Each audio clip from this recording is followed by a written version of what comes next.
thrilled to be nominated and shortlisted.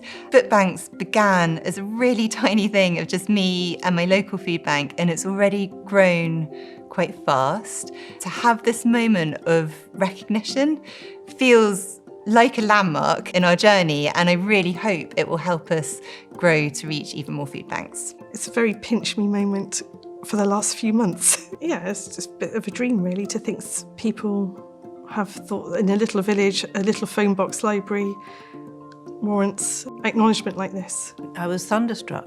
I mean, when I heard that I had been nominated for this medal, I was completely astounded. I'm very, very grateful, and I'm particularly grateful on behalf, obviously, of the writers that I work with. I have the privilege of being the coordinator of Right to Life, which is the therapeutic creative writing group at Freedom from Torture in London. All of the people in the group were our clients or former clients of the organisation. They're all people who've been tortured in their home country around the world. Our job is to sort of rebuild their sense of identity, and we do that through giving them a new voice in a new language. My name's Selina Brown. I'm the founder of the Black British Book Festival, which is the largest black literature festival in the whole of Europe. I started it with no backing, without really knowing if it was going to succeed. And now it's grown larger than life. It really goes to show when you really commit to your dreams that anything is absolutely possible. And so it was a dream come true, a literal dream come true to be nominated. Well, I think the most rewarding thing about what we do, I mean, it's not just me, we as a group of library volunteers and library colleagues, is the pleasure that what we do gives to the people who use our services. However old or young or rich or poor, you are able to come to the library. The little ones come for story time, and it's the thought that maybe you're starting them on a hugely rewarding journey. I'm a shocking old ham, and I love doing stories. When I was a teacher, it was my favourite bit, story time at the end of every day. If you play your cards right, the mums and dads also go, oh, if there's a surprising bit, if you do it well. My village was of a slightly older demographic who didn't have access to transport and had also lost their mobile library. And I was just keenly aware that they were isolated. So I wondered if I could find a phone box, renovate it, have it delivered, and create a library in a phone box for our village. And then the village kind of rallied and made the base for it and made me bookcase for it, and people donated books. And we kind of launched this library. It's really become part of the village. It's in the heart of the village, its location, and it's very heavily used, yeah. When we help someone who's come to a food bank choose a few books, what we're also doing is creating a chance for them to share something about themselves. So it might be their interests, it might be something about their kids, their grandkids, their home, their past, maybe their hopes for the future. And what we really hope is that every time we help them find a book, and every time we have a chat with them about that book, that we're helping them to try and write the next chapter. It's the most magical thing to see somebody discover that they have a writing voice. We have one particular person in the group, and he came to me. He was a science teacher in his home country, very dedicated science teacher, and he'd never done any creative writing in his life in any language. And then after a few weeks, one day we read a poem, and I think it was Kipling's If, and he wrote a poem of his own. And he was like, oh my goodness, is that come from me? Did I do that? Am I capable of doing that? It's like midwifing a new voice into the world. It's like watching somebody grow a new limb. It's the most magnificent thing. And so I regard it as a huge privilege to be doing this work, and I think that is the best thing about it. We have 6,000 people that take over the Barbican every single year. We have 2 libraries in Croydon and Lewisham that we've opened ourselves. We curate for some of the largest festivals such as Glastonbury, Cheltenham and Hay. We go into over 100 schools a year.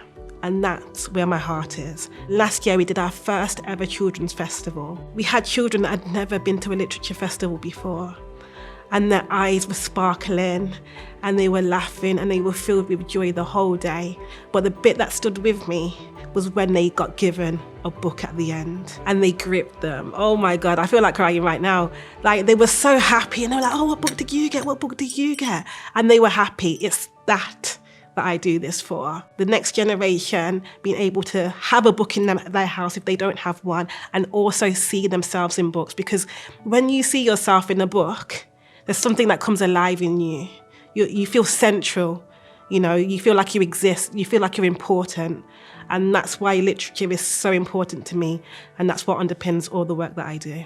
It was such an accolade, and not just for me personally, although obviously a huge accolade I felt for me, but for, yes, everybody I've been involved with all the way through my life, really. Yeah, I suppose back to my infant teachers who helped me to learn to read, but I don't remember them very well, I have to say.